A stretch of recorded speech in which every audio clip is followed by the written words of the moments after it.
वृंदावन बिहारी लाल जी महाराज की जय, श्री ठाकुर जी महाराज की जय। इस प्रकार जो है जब उनकी कृपा बरसती है तो कोई भी कार्य असाध्य नहीं होते हैं। हमारे गायक जी ने जो कवित्री दी, तो कलयुग महाराज जी जब इस प्रकार से उन्होंने देखा पूजा कराया है, बताओ तो उन्होंने कहा आप मेरे राज्य से बाहर चले जाएं, अन्यथा मैं आपका सर जो है धड़ से अलग कर दूंगा। डरे हुए उन्होंने कहा कि मैं तो आपके शरण में आ गया हूँ, दोपहर को बुलाया 3 बजे, तो इसलिए अपने क्षेत्र में मुझे स्थान दीजिए। दोपहर को बुलाया था 12। उस समय राजा परीक्षित ने लागत नहीं रहा तुम कलयुग भगवान को नहीं कहूँ गया रहा सही में 4 स्थान प्रदान किया, नहीं लगाओ तुम कब्र क्षेत्र के बाहर बताओ, जहाँ पर जुआ हो रही हो, कब्र क्षेत्र जहाँ पर मदिरापान हो रहा हो, दिया नहीं है वह सब भाग, जहाँ स्त्री प्रसंग हो रहा हो और जहाँ हिंसा हो रही हो। ये 4 स्थान उन्होंने कलयुग को प्रदान किया। कहाँ?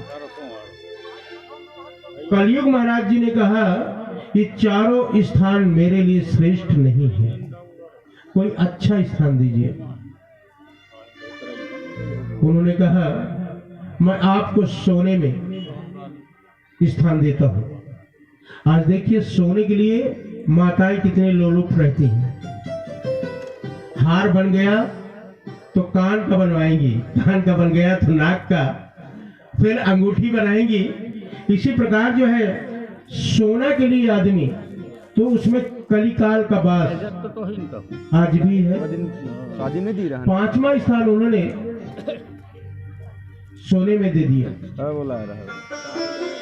लगाओ फिर राजा परीक्षित जैसे ही 5वां स्थान कलयुग भगवान ने प्राप्त किया, सोने का मुकुट जो है राजा परीक्षित पहने हुए थे, वह जाकर के उसी में वास कर गए, बैठ गए। और जब पाप हमारी बुद्धि पर संचरित हो जाती है, बैठ जाती है, तो ज्ञान मिट करके अज्ञान उसमें समोहित हो जाता है। और जब अज्ञान उसमें समोहित हो गई तो अच्छे और बुरे दोनों नष्ट हो जाते हैं। ना हमें अच्छाई दिखाई देती, ना बुराई दिखाई देती। जो हमारा आत्मा, हमारा मन कहता है, उसी में हम प्रेरित हो जाते हैं, करने के लिए तत्पर हो जाते हैं। तो जैसे ही स्वर्ण में कलयुग ने अपना स्थान बनाया,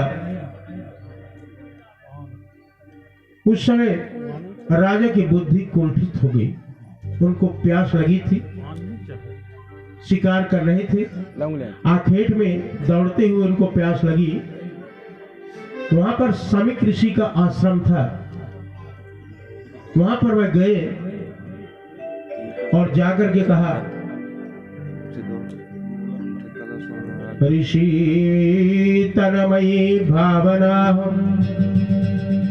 जलम चरितम विशुद्धम तत्श्रुणिताम वितेनेत विद्वान।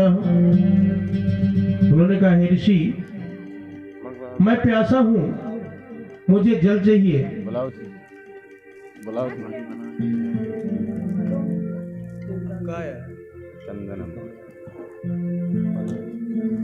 उन्होंने कहा ऋषि मैं प्यासा हूं, मुझे जल चाहिए। उन्होंने कहा